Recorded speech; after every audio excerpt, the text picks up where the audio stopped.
I'm very pleased to introduce a longtime colleague and friend, Dr. Ian Foster of Argonne National Laboratory. Ian, thanks for joining us today. Good morning, everyone. Perhaps afternoon for some people, I'm not sure. It's a pleasure to be here. Yeah, I'm Ian Foster from Argonne National Lab and the University of Chicago. And I'm going to talk to you today about, I think, some really interesting directions that we see developing in the use of AI as a technology for accelerating and automating scientific discovery. Let's see if I can work out how to use these things. I bet I can. Yeah, there we are. So the theme I'm taking here is as reasoning models, which I'll say a bit about in a second, develop more rapidly. What do we need to be doing to enable the use of these models to benefit our scientific research? And I'm going to argue that we need to be creating what we might call AI native scientific discovery platforms.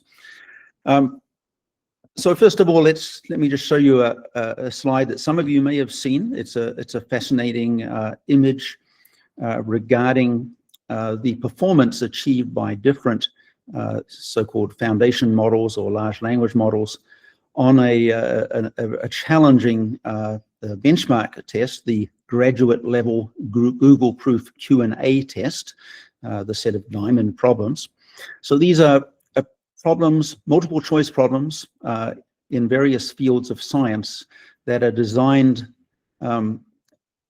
to be difficult to answer by even a human expert with access to Google. So you can't look up the answer and find it easily. It requires reasoning. With some fairly extensive evaluations, they determined that a human PhD using Google, but outside a specialty area, on average got 34%. A human PhD using Google in the field of specialty would get an 81% correct answering rate. And as we can see, just over the last couple of years, we've experienced a dramatic improvement in the performance of the various forms of large language models, to the extent that they are now exceeding an average human PhD using Google in their field, which is really quite remarkable. The reason for this is that the developers of these models have worked out how to incorporate reasoning capabilities. So instead of simply trying to look up answers, they've been trained basically to break complex problems down into simpler subproblems, solve the simpler subproblems, and then combine the results. And that is what has enabled such dramatic improvements.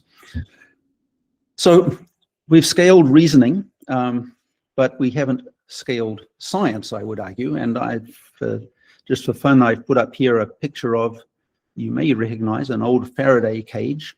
If we were to put a trillion parameter model inside such a cage, what would it be able to do? Well, it probably would be able to undertake some complex, solve some scientific questions. Perhaps it could attempt to prove the collapse conjecture, which is a fascinating problem that I believe hasn't been proven to date.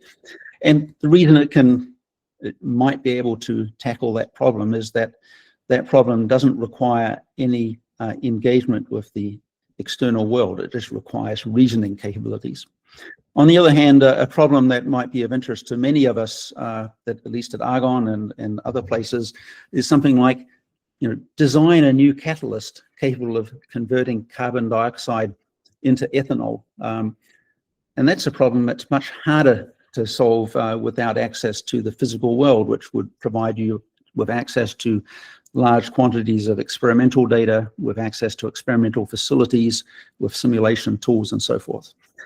In other words, in order to turn these reasoning models into something that's able to advance science, I believe we need to link our reasoning core, these incredibly powerful and rapidly evolving reasoning models, with a variety of external capabilities, access to all knowledge that may be relevant, access to automated labs so they can initiate and control and monitor experiments, the ability to run complex simulations using high-performance computing systems, and access to perhaps domain-specific foundation models that might be very good, for example, at studying the behavior of catalysts.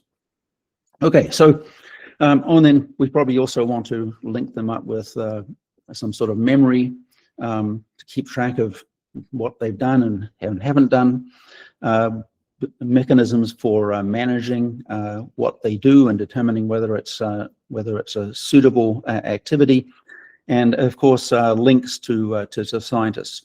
So I'm going to quickly talk through how such a scientific discovery platform might work in a particular case, and then discuss some of the work that needs to be done and is being done to realize these capabilities. So let's take in as an example a problem that's of interest certainly to my colleagues at Argonne, people like Tanjin He and Max Del Ferro and others who I work with. We want to find a catalyst that raises the efficiency of a particular catalytic process.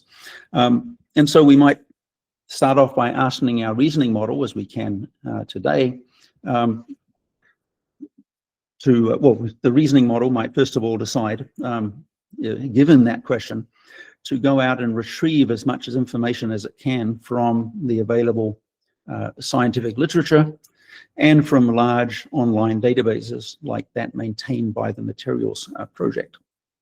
Given that information, it might, and this is again something that these models already seem quite good at doing, it might come up with a hypothesis for a new mechanism of action for a potential catalyst based on a particular combination, particular material composition. It might then develop a plan to, first of all, perhaps scan using a low-cost foundation model a large number of potential candidates.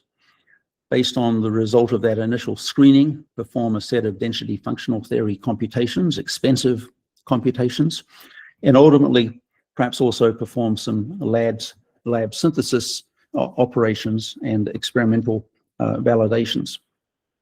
And with our scientific discovery platform, we would hope to be able to then perform each of those actions automatically. And I'll give examples later of how we're already doing these things. So for example, a domain-specific foundation, such as the ElectroCAT foundation model, can be used to predict the efficiency of a wide variety of potential compositions very, very rapidly. Perhaps just 30 milliseconds each. So that can be performed quite quickly using a powerful high-performance computing system or perhaps cloud capability. Given those results, we can then decide to run perhaps a more costly but still efficient graph neural network surrogate model to evaluate absorption energies, which will allow us to prune our large collection down to a yet smaller collection. We can then initiate a set of high-fidelity simulations using density functional theory capabilities that might run on a powerful parallel computer scheduled perhaps using the Slurm resource manager. You can go ahead based on the ranking obtained using the DFT computations to plan a set of wet lab or experimental assays for some of the more promising surfaces. Perhaps at this point, a high cost is involved because building these candidates requires the use of an expensive ink, so we need to obtain approval from our human partner in this activity. Ultimately, we then start, assuming approval, we start the robotic synthesis, obtain the results, combine the results with the automated lab results, and come up with an observation that we can then confirm using further experiments, and ultimately perhaps perform some final validations with both experimental and computational techniques, and conclude that we've found a promising candidate, one that probably still requires further validation, but it's worthy of perhaps publication and perhaps large-scale evaluation. And according to my perhaps optimistic but not unrealistic timings, we've done all this in about 3 hours, taking into account the time required for each of the computational, experimental, and reasoning steps involved. So where are we here? We were able to very quickly move from hypothesis to a validated candidate. Because our reasoning model was working quite efficiently and smartly, we didn't have to do too many computational jobs, too many lab runs. We couldn't have done it, certainly without a high-performance computer and an automated lab, but we didn't certainly need to evaluate all 12,000 initial surfaces. And we've done so in a way that both is subject to human approval of important steps and is completely transparent. We document every step along the way. We've got full provenance for each step taken, with justification based on assertions made by the reasoning model. That's compliant with policies, for example, regarding costs or use of certain resources, and we document human approvals. And we do it in a way that, and this is very important, especially in the long term, we can continue to learn as we gain more data, so that the next time we run this, we'll require less or fewer, perhaps, expensive computations, or more targeted expensive computations. So that's the imagined scenario. A lot of work by my colleagues and many others is aiming to evaluate to what extent this scenario can be realized in practice, on the one hand, and putting in place the underlying infrastructure required to allow it to be applied routinely. So some of the questions that we seek to answer include, will the reasoning chains that will be followed by these models tend to reach solutions or spiral out of control? And one way we are addressing that is by creating large numbers of reasoning chains from different experimental and scientific research contexts and using them to improve the reasoning models. Are we generating hypotheses that are not only interesting but are of quality, quality sufficient to justify the resources consumed? And of course, what we want here is chains that are hypotheses, that are ideally better than those that humans might create, but even if they're somewhat worse, they may be acceptable if we're able to test them at much higher rates. So that's an interesting question to investigate. Can we ensure that our system discerns and enforces policies correctly? And these policies might relate, for example, to safety. Are we performing experiments that are dangerous? Cost, are we consuming excessive resources? Perhaps other things that don't come immediately to mind. And then, obviously, a lot of the time in this exercise is involved with initiating, controlling, and running both computation and experiments. Can we reliably do those things? As we know well, we spend a lot of time training people in their education, postdoctoral positions, scientific positions, in work contexts, how to use the powerful tools that we have available to us in computational science. Can we train these models take on at least some of those tasks effectively. And there's some other questions which we'll come to going forward. So I'm now going to step through each element of this discovery platform and just give a hint of some of the work that's going on. I'm going to refer mainly to work at Argonne and the University of Chicago, and of course there's lots of other work being done around the world, but at least it will give you a feeling for some of the activities that are taking place. So let's start off with the reasoning core.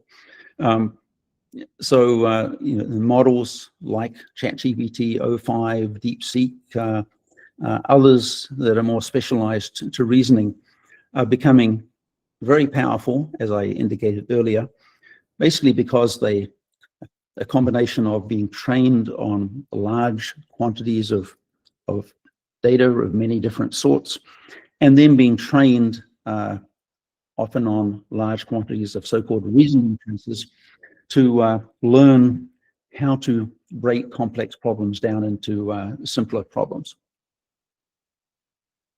So there's a whole set of things that we need these reasoning cores to be able to do beyond just know about things, as was the case with early large language models. And I've mentioned some of them here. Each of these represents, in some sense, a research frontier with progress being made more or less rapidly.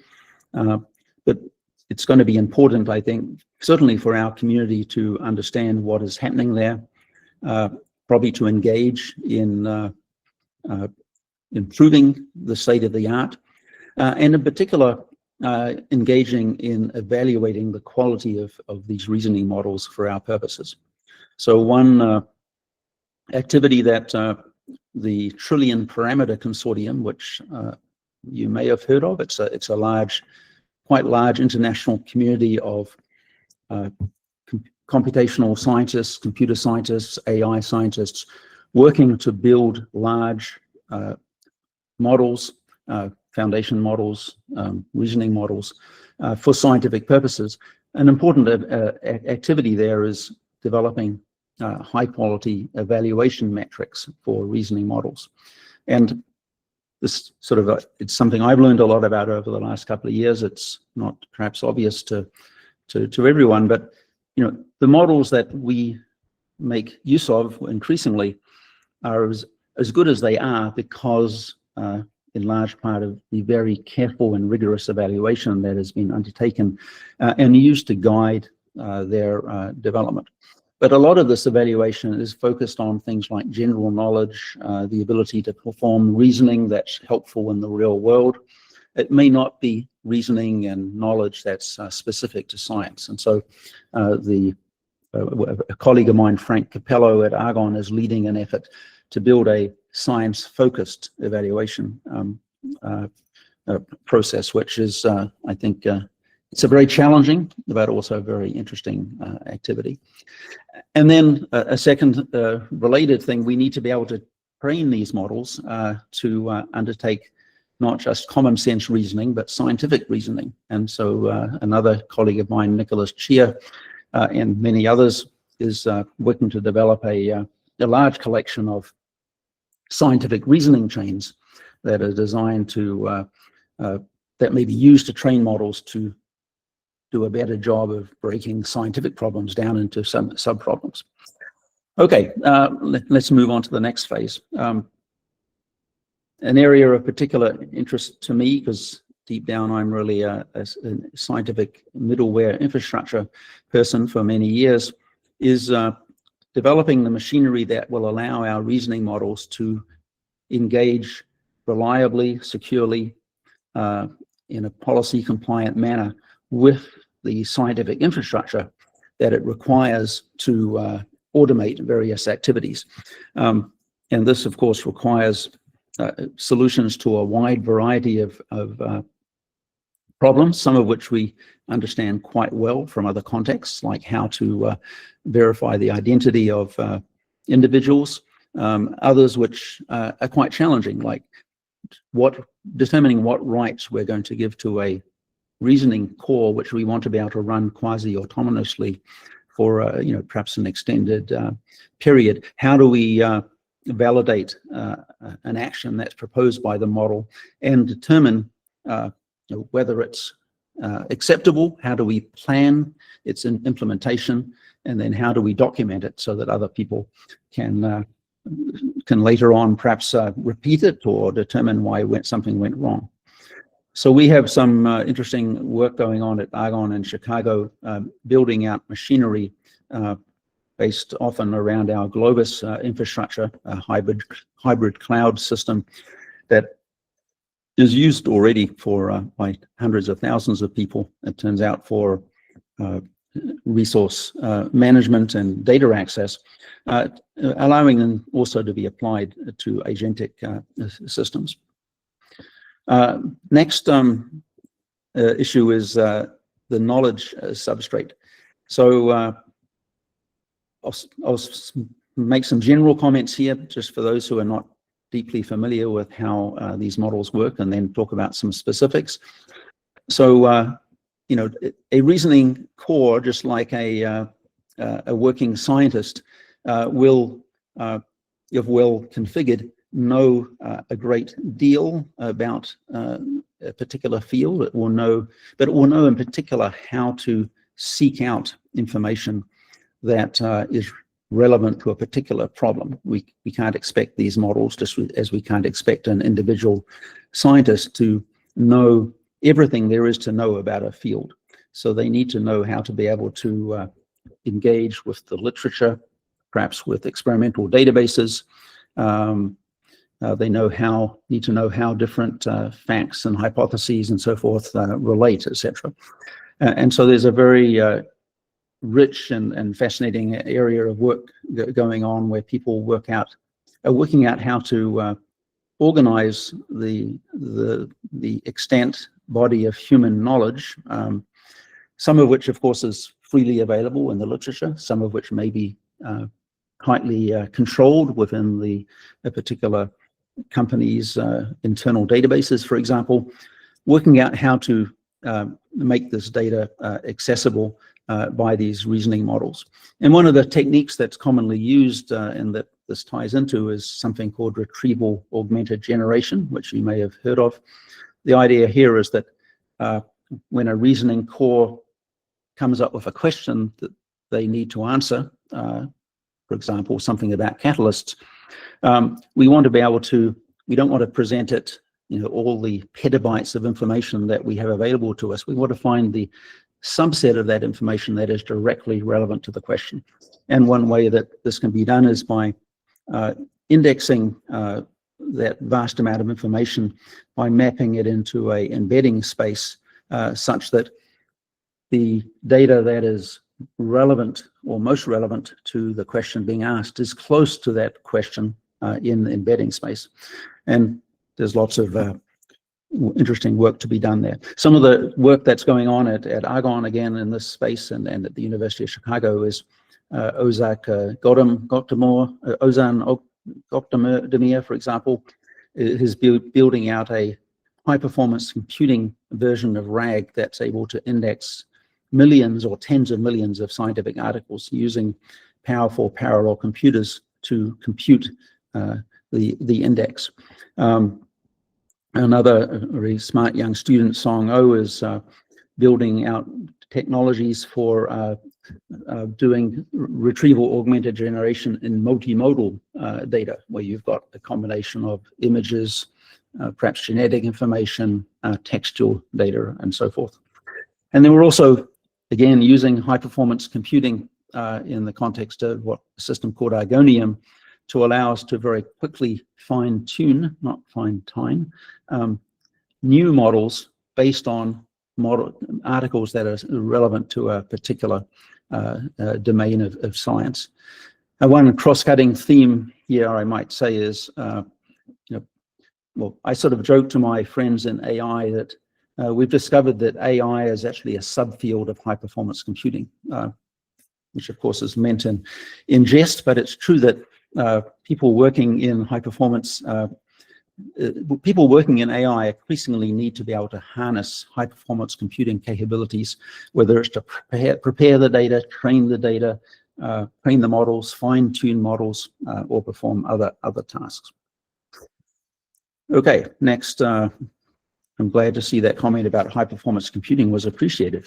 Okay, so here's a quick mention of the work that Song Young Oh is doing, just to show you the sorts of things that that people are concerned about. You know, here we're interested in training models that will be used to retrieve information about chemical compounds. And of course, we can simply search the literature based on the name of a compound. And you know, chemists have a very odd naming scheme for materials, but that will still work in many cases. But it's also nice if we can search on the basis of textual representations like smile strings, or perhaps on the basis of drawings of images of chemicals, and we can then combine all of those modalities together, and the result is improved performance on a wide variety of search capabilities. So that's something that's underway. Now let's move on and talk about so knowledge substrate lets us obtain access to the extant body of human knowledge, or at least the bits of it that we have access to. We also want our reasoning core to be able to define and run experiments. We've adopted that focus at Argonne some years ago, and have over the last couple of years have built out 4 what we call rapid labs, which unfortunately I can't remember what it stands for, but it's something to do with rapid experiments by intelligent design, and built out common interfaces to these different labs. We show one down the bottom, and working on using large language models to then take experimental protocols from the scientific literature and automate the generation of the commands to individual apparatus required to run those experiments. And I think I might have here's one example of how this is being used. This is work by another Argonne scientist whose name I can't actually see under there, Angel Anguis Gill, I think. So the idea here is that you want to allow the language model to, perhaps at some point in a research process, to say, we'll grow 20 nanometers of alumina using this atomic layer deposition layer. And the AI agent developed by Angel knows how to perform the series of control operations, monitoring the results as things go on, until that level of alumina has been deposited, and then it can report back, and we can move on to the next phase. So that previously, of course, would have required a dedicated technician working with a great deal of training, and you know, taking a rather painstaking and perhaps not very satisfying work activity. First principles models, say a few words about those. The simulation using, for example, the Aurora supercomputer, which is an exascale computer at Argonne National Lab with 64,000 GPUs. Increasingly, these reasoning systems need to be able to formulate and run perhaps an individual simulation, perhaps tens of thousands of simulations on the system, and to do so, you know, automatically without human intervention. And so there's a wide variety of requirements that emerge here.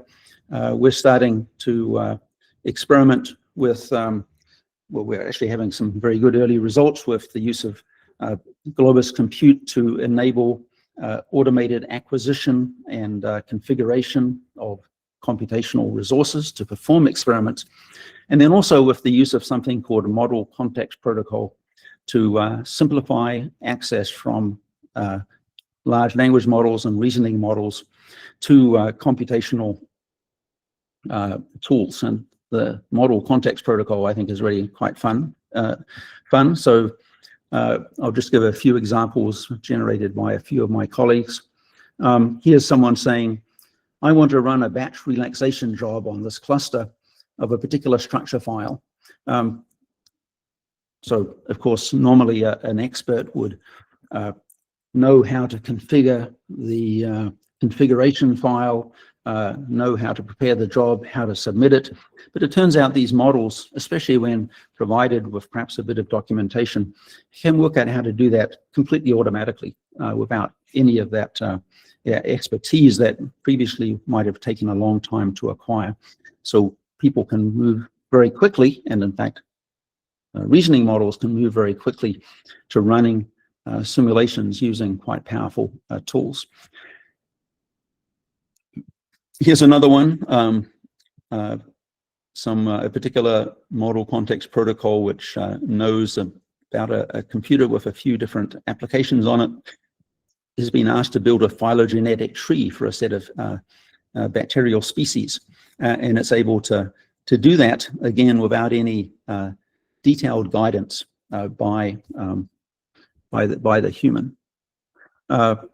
And a third example by Tanjin He from Argonne, who I think I might have seen on the call here, is he wants to be able to ask a code to calculate another computational capability relevant to catalysis, and again is able to do that without a great deal of expertise. So this suggests, at least the possibility of greatly reducing the barriers to the use of these powerful computational tools in a variety of different settings. I will just speak very briefly about domain foundation models. These are models that are sorts of a form of foundation model, but specific, not trained on language, but trained on some domain-specific information. I won't say too much more, except that is a very important usage modality, and one for which high-performance computing is very important. And I actually put up a slide here about work that some of my colleagues are doing on building out systems that allow us to use powerful parallel computers to run huge numbers of model inference requests using both popular large language models and various forms of domain-specific models. And I've been using this, in fact, extensively in the class on Agentic AI that I'm teaching at the moment. And we have large numbers of queries being posed against this cluster. This is just intended, I guess, to capture some of the extent of the demand that we see for large language model inferences. Each of these dots represents an inference call. This is the second to response time. Each color represents a different sort of model. You can see we're swapping in different models at different times. Clearly, at some point in the middle, there was some minor glitch, which led to a few delays and even a few errors. But in general, this is we're able to keep a lot of scientists happy with their inference requests. Skip that. So I'm going to wrap up now. So we at Argonne and many others are particularly in the trillion parameter consortium that I've already mentioned. I encourage you to take a look at it. Jay Boisseau was at the last meeting, along with, I think, several other people on this call. It's an exciting community of people working out how to build the machinery that we are going to require to accelerate discovery, if you like, or to keep up with the rapid pace of progress in these reasoning models. So specializing reasoning models for our purposes, organizing scientific knowledge, enabling access to first principles models and other computational tools, automating physical experiments, and automating the creation and use of domain-specific models. These are all challenges that we are taking on, and we hope that we'll be able to work with some of you on. So thank you very much for your time. All right, thank you very much, Ian. Thank you for that great presentation. Everybody, please give Ian a round of applause using the meat emojis at the bottom of the screen. Ian, we are in the question phase now. I think Lee just raised his hand, but Lee, can you submit that question in the Q&A feature using the 3x3 dots in the bottom right of the screen? We're using that instead of raise hand. Ian, I'm going to ask you the first question before I get to the others. I'm going to use moderator's prerogative here. You talk about how AI can accelerate some of these steps and kind of connect them. Can you speak a little bit more holistically about the entire process from the expert's prompt at the beginning for the research problem they want to explore through running a first principles model or a robotic controlled simulation, validating results, taking the output from that once validated, feeding it back into a model on the other end? How much of this do you think can be automated into what I like to call sort of a virtuous discovery cycle, so that as you get discoveries out of the end that are validated, it feeds back into improving the models and or the ideation prompt at the beginning again for the next round? Yeah, so I think all of these steps can be automated. And it's largely a question of training the models, how to perform each of the steps. I think where there's uncertainty still is whether this automation is going to be sufficiently virtuous, if you like, for your purpose. We want a cycle that moves at least as fast as a individual, well-educated, skilled human, not one that will go off and into down rat holes. And there are certainly promising examples, of people achieving those virtuous circles that move faster than a human acting alone. And we also, I think, all have experiences of cases where it doesn't seem to do so well. I think that, an important part of that is identifying the right mode of interaction between the human expert and the model. It's easy, and perhaps I even suggested here to think of this as being something that we would start going and then leave on our summer vacation and come back to our Nobel Prize worthy discovery. But I think we're going to need to be learning and thinking, how does a human sit there, monitor, guide, nudge? How can it do that most effectively? Exactly. I've been thinking about this more in telling the story about how to use our AI tools. That in the past we didn't have these AI tools, and so they came up with their own hypotheses, developed their own research plan, developed their own application, optimized their own application, validated their own results, etc. Now we have AI tools that can assist with most of those steps in that process. And in the future, of course, we envision having an agentic AI system that ties all of that together. So instead of assisting the scientists in each of those steps, the scientist is supervising an overall process, hopefully with feedback. Of course, you could probably guess, as a HPC guy, my big concern here is quality of the code and wasting of cycles, making sure that the simulations launched. And I noticed you had first principles models in here, as well as experiments. Are you envisioning this kind of automated process to, in the beginning, I guess at least, use validated robotic controlled experimental apparatus and verified first principles models, as opposed to generating a whole new application for them and then essentially vibe coding the application and then running that on HPC systems?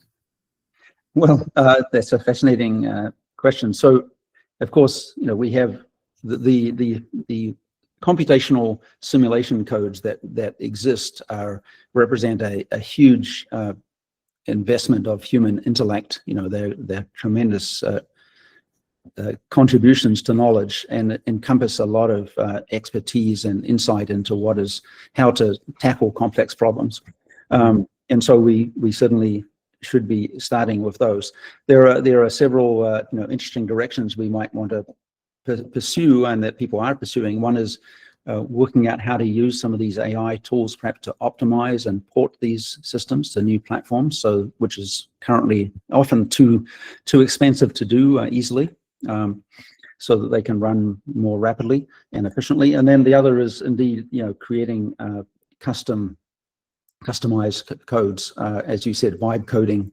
I don't like that term, by the way. I just use it because people know what it is. Yes, maybe. I don't know whether I like the term or not, but I certainly love it in terms of at least my ability to generate beautiful data analyses and plots and so forth. I think as we move as we work to find ways of leveraging this increasingly complex mixed precision hardware that we are getting access to, it's going to be a very powerful technology for us. All right. I'm going to ask a question from our audience. Chun Soon asks, could you comment on the scale of compute required for the AI part, both inference and training, versus the HPC part? Is there a difference in size in general? What's your vision to address that? Yeah, so that's a fascinating question, of course. Historically, HPC people used huge parallel computers, and AI people used their workstation or laptop. And nowadays, the AI people are surely spending much more money on computers than our HPC people. I'd say that to a significant extent, we're able to use the same systems for both purposes, especially if we work out how to make good use of mixed precision hardware for simulation, which people are working out how to do. At Argonne, with the Aurora computer, we use that. I'm not sure of the ratio, but it's being used to train very large models. It's also being used to perform very challenging simulations. So I think both communities have a unlimited appetite for computing. And it's probably at least the training and the simulation, and it's then an interesting question as to who wins the battle to get access to the always limited computing. But I would say a couple of interesting things that are happening. One is, of course, the increasingly challenging inference workloads as people do more test time compute. The idea is you can improve the results of your so-called inference requests by perhaps running the same question many times, or using other advanced technologies, which increases demands for inference. And then I think we're going to see a greatly increased demand for simulation capabilities as models are able to formulate questions that are easily answerable, or at least are answerable with simulation tools. So compute demand is going to continue to increase rapidly. All right. Thomas Elliott asks a great question here. In your model of an AI native scientific discovery platform, do you see graph databases serving as the connective substrate between reasoning models and domain-specific data, especially for representing experiment provenance, causal relationships, and multimodal scientific knowledge? Long question, but yeah, no, it's a great question. And the I think the short answer is I don't know the answer, but I think there's certainly people who argue strongly that we need to be putting a huge amount of effort to codifying the rich structure within the vast amounts of knowledge that we have access to, using graph relationships. Another train of thought says we can't possibly capture all that's in a manual manner, all that's in our knowledge bases. So we need to apply AI methods perhaps to learn those relationships, those graphical relationships, and perhaps then represent those in graph databases.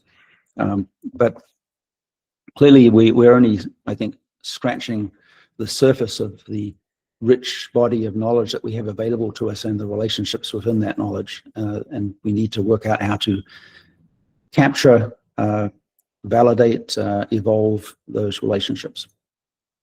Right. All right. I'm going to ask a question from Bill Turner. This looks more like a clarification one. If you needed to follow the Faraday cage approach for some portion of the experiment, do I understand that you are partially developing the results and then pulling into Faraday cage to final compute? I'm not quite sure I understand that, but Ian, do you know what Bill's asking there? You need to follow. Well, so yeah, so the point at the beginning is it was the Faraday cage thing was to say how much can a reasoning model do without, I guess, any access to external resources. And I used the example of the Collat's conjecture, although in that case probably the model would like to have access to some at least mathematical capabilities there. But I guess it seeks to distinguish between reasoning problems that require repeated engagements with the external environment and those that can just act without any such engagements. Great. And Ian, I'm going to ask you one more before we move on to our closing announcements. As you know, we have Gemini 2.5 Pro as our base model. There's, OpenAI has their models, Anthropic has theirs. It sounds like in this process here, you're doing a significant amount of fine tuning based on of scientific data and scientific literature. Is it both literature and scientific data that you expect will be increasingly used to fine tune models that are specific to scientific domains, or will they be even more specific than that? Will it be down to the problem level where people are fine tuning and or using RAG techniques and or other reinforcement learning techniques, maybe on some of the experimental things, to continue driving scientific knowledge into the process and not depending so much on general frontier and foundational models? Yes, so well, I think there's still much to be learned there.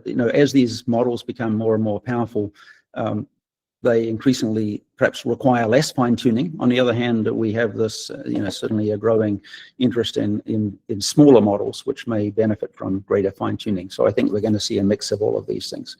So, part of what we're doing at Argonne is building out automated high performance fine tuning pipelines so people can use them quickly for a particular purpose. All right.